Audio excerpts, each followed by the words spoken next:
ok? Então vejam, quando a gente estuda a doutrina espírita, a gente vai verificar que o objeto principal do estudo do espiritismo é trazer as lições de Jesus para a nossa época, para o nosso tempo, para que a gente possa entender como esse mecanismo funciona. E quando isso nós fazemos, nós começamos a perceber que essa construção ela é individual, é para o indivíduo.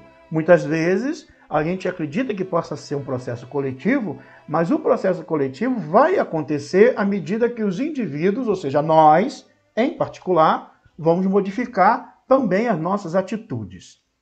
Ele vai dizer então, acumulai tesouros no céu, onde nem a ferrugem e nem os vermes o comem.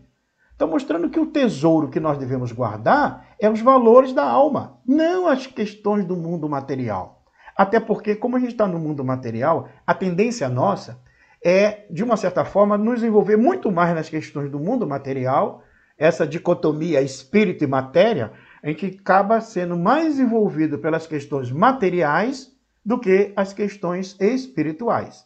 Por isso que é importante esse estudo. Porquanto, onde está o vosso tesouro, aí está também o vosso coração. Então veja que a mensagem do Cristo nesse capítulo, né, ele vai falar justamente dessa transformação individual de cada um de nós. O que é observar os pássaros do céu? Quando a gente vai falar dessa visão, né, o que vem a ser observar os pássaros do céu? Que não semeiam, não ceifam, nada guardam em celeiros. Né? Por que isso é uma figura que aumenta a nossa percepção desse otimismo perante a providência divina? Vejam que esta visão ela vai dar uma visão de segurança para o ser humano, uma visão de tranquilidade. Por que nós não ficamos tranquilos? Por que nós não temos segurança? É porque as necessidades que acabamos criando ao longo do tempo diferem da grande proposta da transformação da alma. Ou seja, nós valoramos muito mais as questões do corpo físico do que as questões do espírito imortal. Então veja que o processo é de crescimento, né, para a nossa caminhada. Observai os pássaros do céu. Mas, né, vosso Pai Celestial os alimenta. Então veja, eles não plantam, não fazem nada que a gente faz, geralmente nós, como seres humanos, mas vem mostrar o seguinte, mas o vosso Pai Celestial vos alimenta. Olha a ideia aí da providência divina, como ela funciona, como realmente ela traz esta realidade. E aí diz mais ainda Jesus, observai os lírios do campo, não trabalham, não fiam, ou seja, não tem nenhuma atividade os lírios do campo, né? Entretanto, eu vos declaro que nem Salomão, em toda a sua glória, jamais se vestiu como um deles. Então Salomão, que foi um dos reis lá do povo hebreu na época, né? Lá dos hebreus, dos judeus, antes mesmo, né? Do período ali de Davi, rei Salomão. Então nós vamos encontrar justamente essa referência, essa analogia. Veja que Jesus aqui está falando para o povo hebreu, para os judeus, né? Que tinha conhecimento de Salomão, de todos os reis que vieram caminhando. Mas ele veio dar também uma lição para a humanidade de uma forma geral, trazendo um novo conceito, uma nova ideia, uma nova percepção. Então, o que viria a ser, então, os tesouros da terra? Então, para nós, o tesouro da terra, que a gente tanto valora, que tanto acredita que devemos lutar para adquirir, e muitas das vezes, quando nos falta, a gente até perde o equilíbrio, perde o desespero, né? Então, há uma realidade aí, até a própria Organização Mundial de Saúde Mental, ela diz que 3 fatores são essenciais para o equilíbrio do ser humano. Um bem-estar emocional, psicológico, né? Um bem-estar, vamos dizer assim, social e um bem-estar material, financeiro. Se me falta uma dessas, eu me desequilibro. Se o indivíduo, por exemplo, tem um bem-estar psicológico, tem um bem-estar social, mas não tem dinheiro, ele se desequilibra. Então veja que alguma coisa está dentro desse processo ainda da valoração que nós damos às questões do mundo material. Então veja, os tesouros da terra são os bens supérfluos, né, que muitas vezes a gente cultiva, as riquezas improdutivas, que a gente às vezes tem como posse nossa, né? A posse egoísta dos bens, no sentido de mantê-los entre nós, e muitas das vezes a gente morre ou até desencarna, vamos dizer assim, não morre, mas desencarna, né? Tentando conquistar os bens materiais, né? Os desejos insaciáveis. Veja que tudo isso está dentro desses tesouros da terra. Seja conquistado de uma forma muito tranquila, seja de uma atenção maior, uma energia que nós conduzimos para esse processo, né? Ou não. Então, os desejos insaciáveis. E quais seriam os tesouros dos céus? Aquilo que realmente valora, aquilo realmente que tem valor para nós, é aquilo que nós, ao sairmos daqui, vamos levar conosco. No capítulo 16 do Evangelho segundo o Espiritismo, há uma mensagem a respeito da verdadeira propriedade. E os Espíritos vão dizer o que a alma possui realmente de valor. Aí os Espíritos vão dizer, a mensagem, né, que Kardec seleciona, vai dizer: nada que é de uso do corpo, somente aquilo que é de uso da alma. E o que realmente nós levamos conosco? Aí ele vai dizer a inteligência, né, o conhecimento e as qualidades morais. Ou seja, são essas as verdadeiras propriedades da alma. Então os tesouros do céu são as virtudes que nós vamos adquirindo, a prática da caridade, o ato de fazer o bem, e a caridade na sua expressão mais ampla possível, da benevolência, né, da indulgência, do perdão, que aí quanto mais a gente aprofunda essas questões, mais cada vez mais nós vamos entendendo. E vejam que a atitude voltada para a prática das virtudes gera paz, gera equilíbrio, gera harmonia, gera confiança, gera realmente o entendimento da providência divina. Quando agimos contrariamente, nós temos dificuldade de perceber. E muitas das vezes o conhecimento adquirido, que também são os tesouros. Quais os conhecimentos? Aqueles que realmente têm um valor para nós no plano espiritual. A ação do bem, o ato de fazer o bem, que muitas das vezes esse ato de fazer o bem, nós estamos fazendo bem ao outro, gerando um campo energético vibracional para nós mesmos, no sentido de estar em sintonia com a harmonia universal. Então, quanto mais nos aproximamos dessa prática do bem, mais nos voltamos para o equilíbrio das nossas emoções, para o entendimento da nossa existência, para a aceitação das dificuldades que muitas vezes nos surgem, e aí vamos construindo uma vida melhor. Onde está o vosso tesouro? Aí está o vosso coração. O que significa isso, né? Aonde vai estar o nosso tesouro? Significa justamente que a nossa atenção e sentimento e interesse se prende naquilo que constitui a nossa maior preocupação. Então, o que quer dizer não guardar tesouros na terra? Porque se a nossa preocupação é com as coisas da terra, nós vamos ter dificuldade depois, porque não é isso que nós levamos quando saímos daqui para o plano espiritual.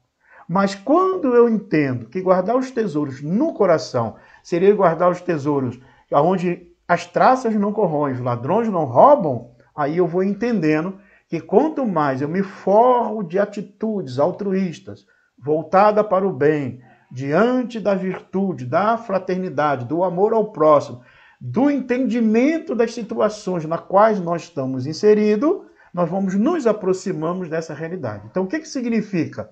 Que a nossa atenção, sentimento e interesse se prende naquilo que constitui a nossa maior preocupação.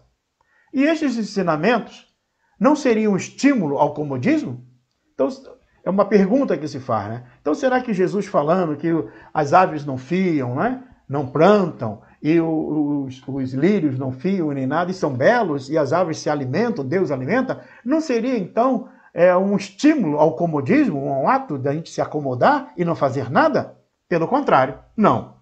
Jesus usou uma alegoria poética para nos dar orientação em relação a isso. Devemos buscar o sentido moral dela.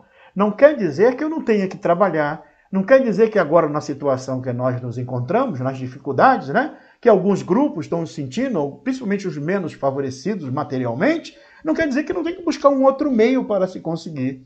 Não quer dizer também que aquele que tem um pouco não deva fazer algo para ajudar o próximo. Dar uma ajuda àqueles que necessitam. Veja que os bens da terra, nós somos usufrutuários dos bens divinos. Se hoje nós possuímos uma certa quantidade para nosso próprio sustento dos nossos familiares e podemos dividir um pouco com aquele que não tem, é o verdadeiro sentido dessas mensagens que nós estamos estudando. Por isso que é preciso que a gente perceba até onde vai o limite do orgulho, do egoísmo dos nossos corações. Por isso que essa mensagem ela tem esse sentido poético, mas não quer dizer a ociosidade, não quer dizer que a gente não tem que fazer nada, esperar que caia do céu. Logicamente, se assim agirmos, nós vamos ter dificuldade, porque não é assim que funciona no mecanismo, né, da nossa caminhada. Então, não devemos buscar mas devemos buscar o sentido moral desse ensinamento. A recomendação é para não darmos mais importâncias aos bens materiais do que aos espirituais. Este é o objetivo.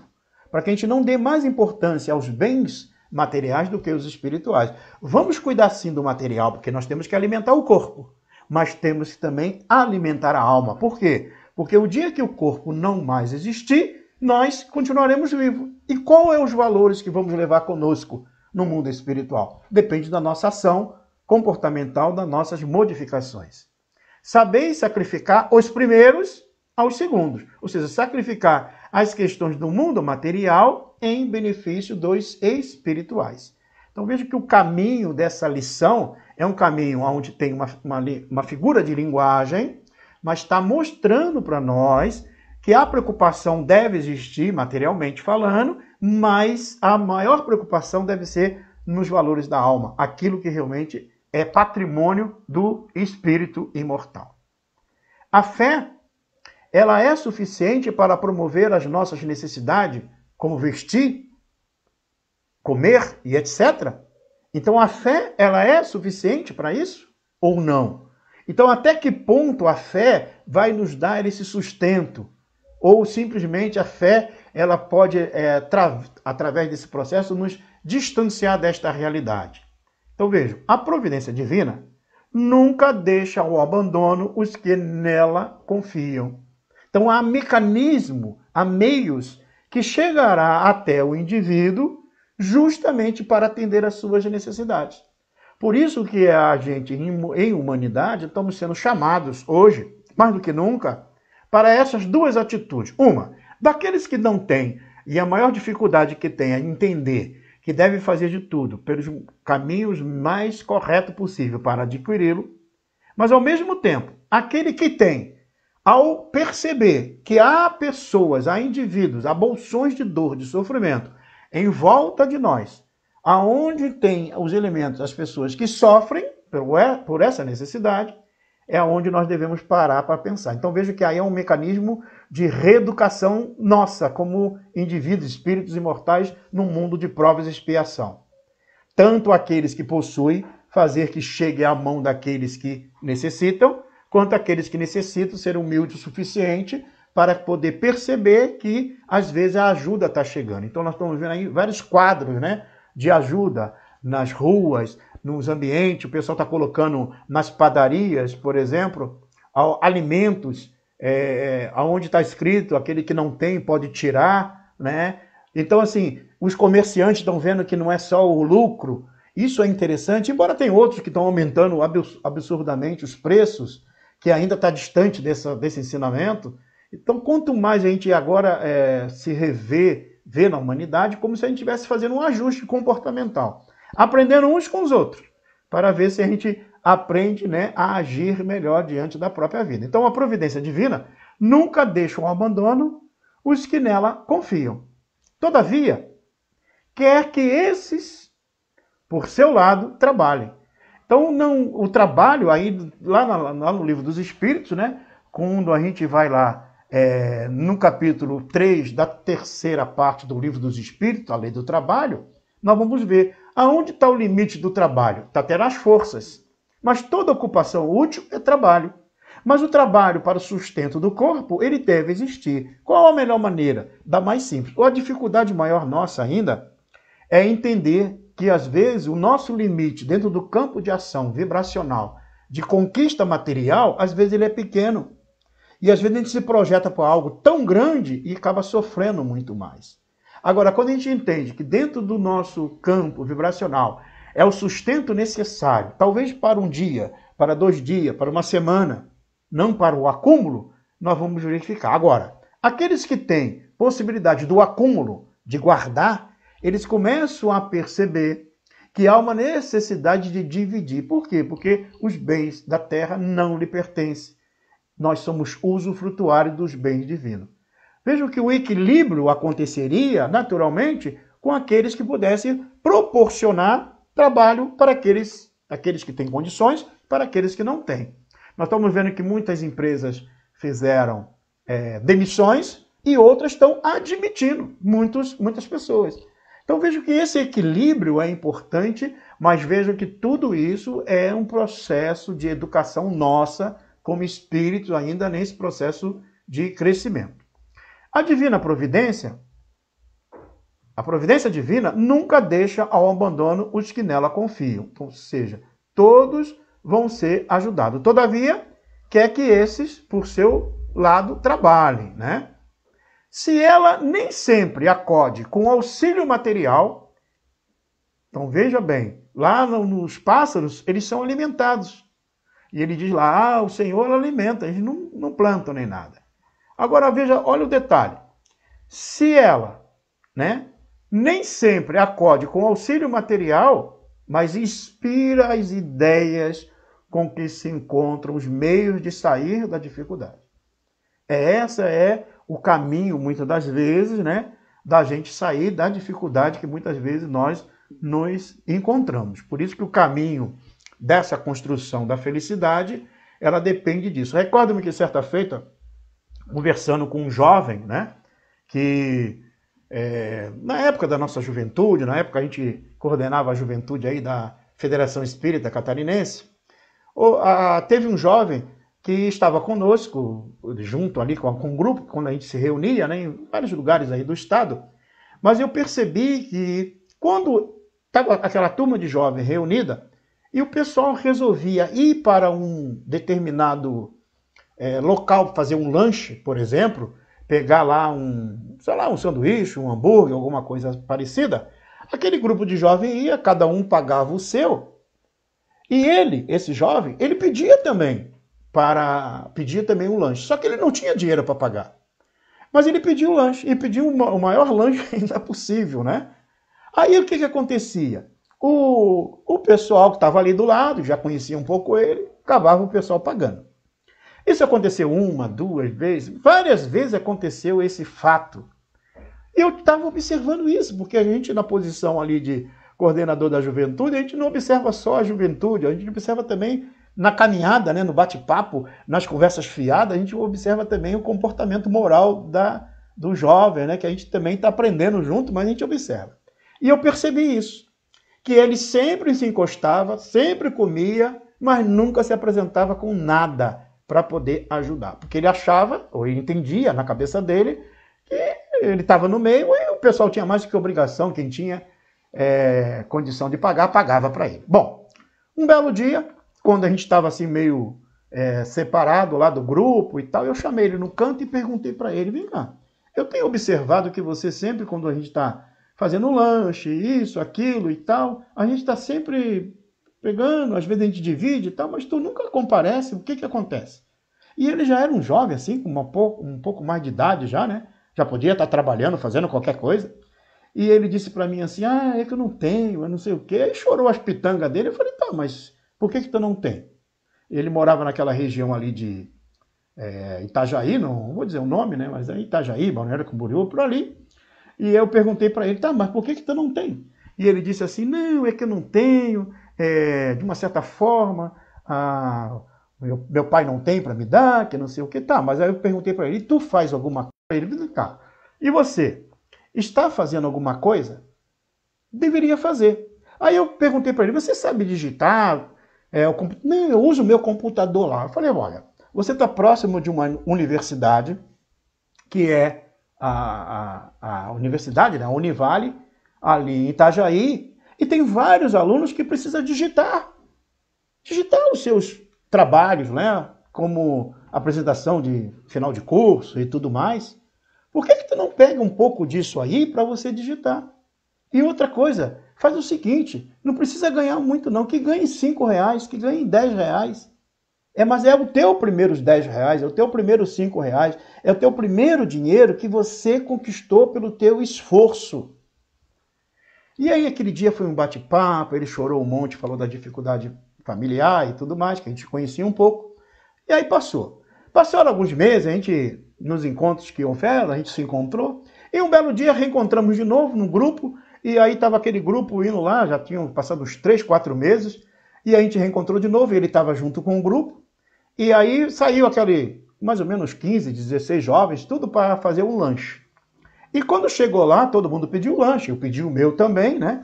E todo mundo pediu, e na hora que ele também estava no meio e pediu. De repente, quando ele chegou a pedir o lanche, ele pegou a carteira, eu olhando para ele, né? Que eu já estava preparado para pagar o lanche dele, né? E aí, na hora que eu fui pagar o lanche dele, ele pegou a carteira e disse, não, deixa, hoje eu vou pagar, e vou pagar o teu também, né? Aí eu fiquei feliz da vida. Eu fiquei feliz porque aquela alma ali, ela estava numa situação que achava que todo mundo tinha obrigação de fazer por ela, e não tinha. Ela precisava despertar. Aí quando ele despertou, ele conseguiu. Ao conseguir um pouquinho, ele agora queria até pagar para mim, porque ele se sentiu mexido naquela situação ali para mudar. Então vejo que, por mais que a gente possa estar no meio tendo dificuldade, né? Tá ali, ó. Haverá uma inspiração de ideias que se encontram nos meios de sair da dificuldade. Sempre vamos ter, porque Deus não abandona ninguém. Não se inquietar com o que comer ou o que vestir, que também é uma outra questão, né? Para a gente não ficar inquieto, porque muitas vezes a gente fica inquieto e acaba perdendo oportunidade, algumas situações, fica contrariado, fica chateado, né? Não é negar a providência. Então veja, quando eu não me inquieto, não quer dizer que eu estou negando a providência, né? Não é negar a providência, pelo contrário. O trabalho, eu não tenho que negar o trabalho. Ah, não, vai acontecer, vai acontecer tudo, vai tudo chegar na minha mão. Não é nesse sentido, né? O progresso, por exemplo, porque o progresso ele vai ser o resultado desse comportamento nosso, das nossas atitudes. Por isso que é importante esse avanço do nosso progresso, né?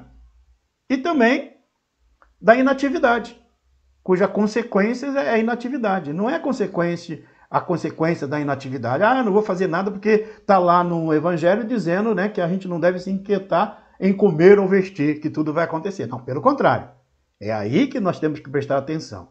Que aí devemos fazer a nossa parte. Buscar, através da própria inteligência, da força do corpo físico, a cata do alimento, para nós nos alimentarmos e alimentar aqueles que Deus colocou ao nosso lado. Mesmo que seja pouco. Mesmo que seja ainda comer ovo todo dia, né?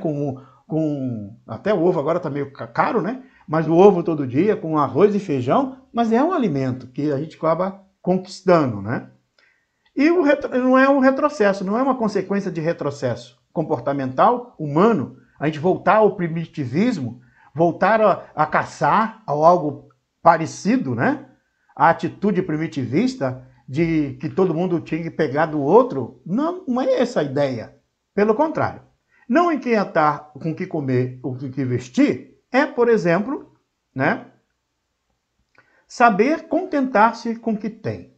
Aí que está o grande desafio. Se contentar com o que se tem. Às vezes a gente tem pouco, é isso, é esse pouco.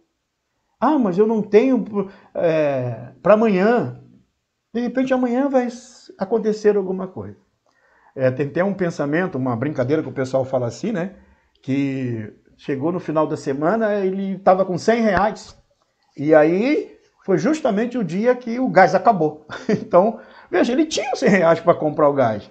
Mas aqueles R$100 que ele tinha, de uma certa forma, chegou na mão dele, porque havia uma necessidade dele se precaver. Agora, se ele compra alguma coisa, uma besteira, e gasta, aí o gás acaba, o que acontece? Vai reclamar em relação à providência divina. e na realidade foi, de uma certa forma, foi feita a providência. Nós que às vezes não somos naturalmente econômicos, né, para tê-la. Bastar-se com o necessário. Muitas vezes a gente não quer, a gente quer o supérfluo, a gente quer mais. Ah, mas eu queria comer pizza todo dia, pedir, né, para que todo mundo viesse me entregar comida em casa. Tá, aí tu tem recurso para isso? Não tem. Então fica mais fácil ir no mercado comprar um pouquinho e fazer comida, que sai muito mais em conta. Ou então até fazer alguma coisa, né, e oferecer. Então vejo que algumas vezes a gente tem condições para doar e outras vezes nós vamos ter a ajuda de alguém que vai nos beneficiar.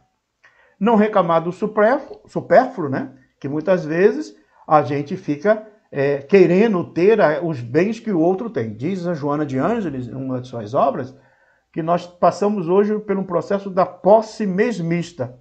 Querer ter as mesmas coisas que o outro. Ah, se o outro comprou o carro, eu também quero. Se o outro tem isso, eu também quero. E esse sofrimento da posse mesmista nos leva a essa intranquilidade diante da vida, né? Consequências. Qual é a consequência de não se inquietar com o que comer e vestir? Os alimentos para todos no planeta. Será que existe? Claro que existe. Terá esses alimentos para todos? Com certeza. Através da fraternidade entre os povos. Então, essa fraternidade que ainda nós não desenvolvemos é que precisamos. Por isso que há um treinamento agora. A gente está treinando a ser fraterno um pouco mais. Já vi as instituições fazendo bem, já vi algumas situações, né? Recordem que lá no Amor e Humildade, a gente tem lá o trabalho de assistência, que atende muitas famílias, né? E os companheiros que trabalham na área lá do atendimento fraterno, às vezes até, não vamos dar isso aqui para ele, para outro e tal, ficava até questionando sobre o que dá, o que não dá. Um dia eu perguntei para ele, vem cá, vocês compraram esses alimentos? Não, foi o pessoal que deu. Bom, se o pessoal deu para a gente dar, a gente apenas está passando de uma mão para outra. Primeiro que a gente não está fazendo caridade nenhuma. A gente só está pegando aquilo que alguém deu e dando para o outro que não tem. Nós só estamos sendo o transportador do alimento. Então, se nós somos transportador, não vamos nos envaidecer e não vamos nos colocar como proprietário daquilo para dizer quem pode e quem não pode. Vamos analisar direitinho a família, o grupo, aquela pessoa para poder ajudar. Com certeza, isso devemos fazer, para não ajudar por ajudar. Mas, ao mesmo tempo, em fazer isso, é uma atitude mais louvável do que entender que eu estou apenas repassando aquilo que eu recebi. Agora, quando eu dou de mim, não preciso nem dizer para ninguém. Por isso que é importante a gente perceber.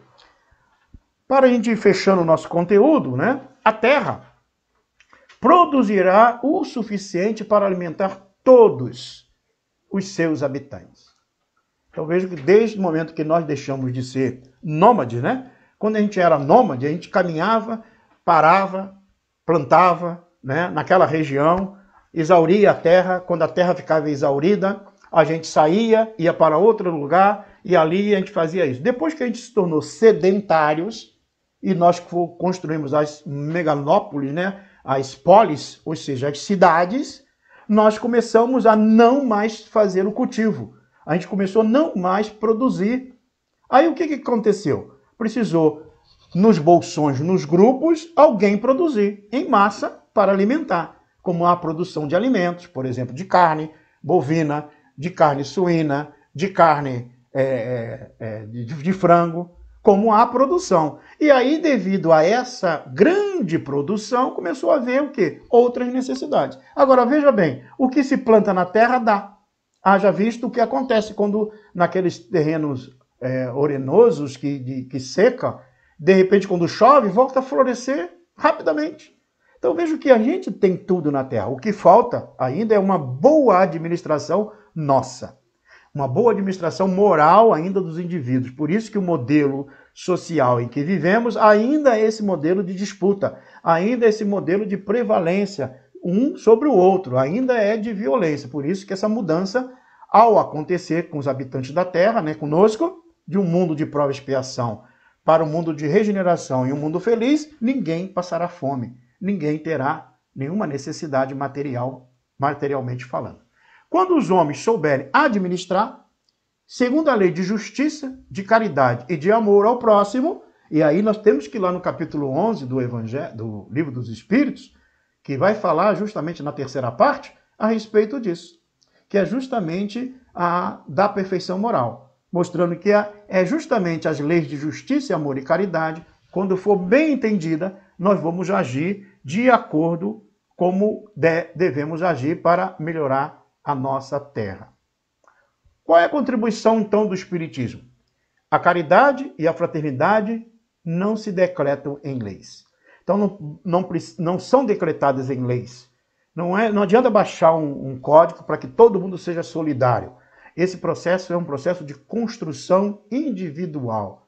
Por isso que nós estamos sendo agora necessariamente testados em termos morais, comportamentais, em saber até que nível vai a nossa capacidade de interação com o outro, seja no lar, seja no ambiente da sociedade, seja nós como os religiosos, né, em todas as pairagens das pessoas religiosas, em relação a esse tipo de comportamento, de atitude voltada para o bem. A contribuição do Espiritismo. Se uma e outra não estiverem no coração, ou seja, a caridade e a fraternidade, né, não decretam lei, mas se uma ou outra não estiver no coração, o egoísmo aí sempre imperará. Então esse império do egoísmo em nossos corações é justamente porque a caridade e a fraternidade faltam em nossos corações. Por isso que a contribuição do Espiritismo é esclarecer-nos como espíritos imortais, para que a gente perceba qual é a nossa parte na obra da criação. O que nós temos para fazer?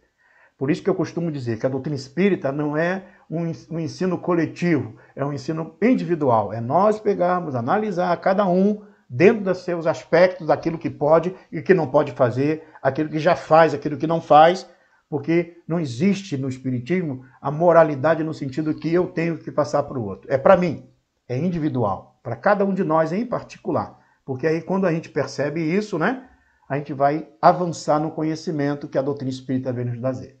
Cabe ao Espiritismo fazê-las penetrar nele. Então, cabe à doutrina espírita, na análise que nós fazemos, né, como a gente está fazendo o estudo do Evangelho todo dia, entender esse mecanismo e saber que o único que pode construir uma felicidade para os dias futuros somos cada um de nós, dentro da nossa perspectiva da nossa caminhada terrena.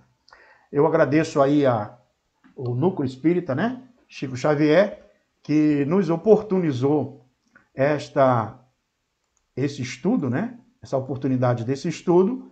Agradeço a todo o grupo, a todas as pessoas que participaram e espero poder ter tido ajudado aí com essa informação que está aí no nosso Evangelho segundo o Espiritismo, que vai dar essa noção do que a gente pode vivenciar hoje na nossa caminhada terrena. Ok? Vamos fazer um encerramento, que eu acredito que essa parte ainda é comigo. E o pessoal aí do Centro Espírita, obrigado aí pela oportunidade mais uma vez. Vamos então fazer o nosso encerramento dizendo assim: Pai nosso que estás nos céus, santificado Senhor seja o vosso nome. Venha a nós o vosso reino. Seja feito, Pai, a vossa vontade, assim na terra como nos céus. O pão nosso de cada dia, dai-nos hoje. Perdoa, Pai, as nossas dívidas, assim como nós perdoamos os nossos devedores. E não nos deixeis cair em tentações, mas livra de todo mal.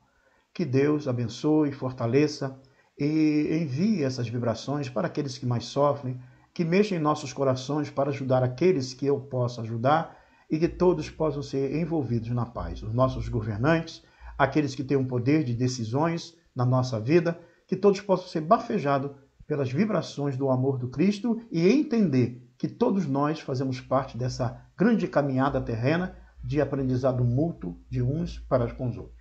Muita paz. Obrigado, obrigado e obrigado a vocês. Até.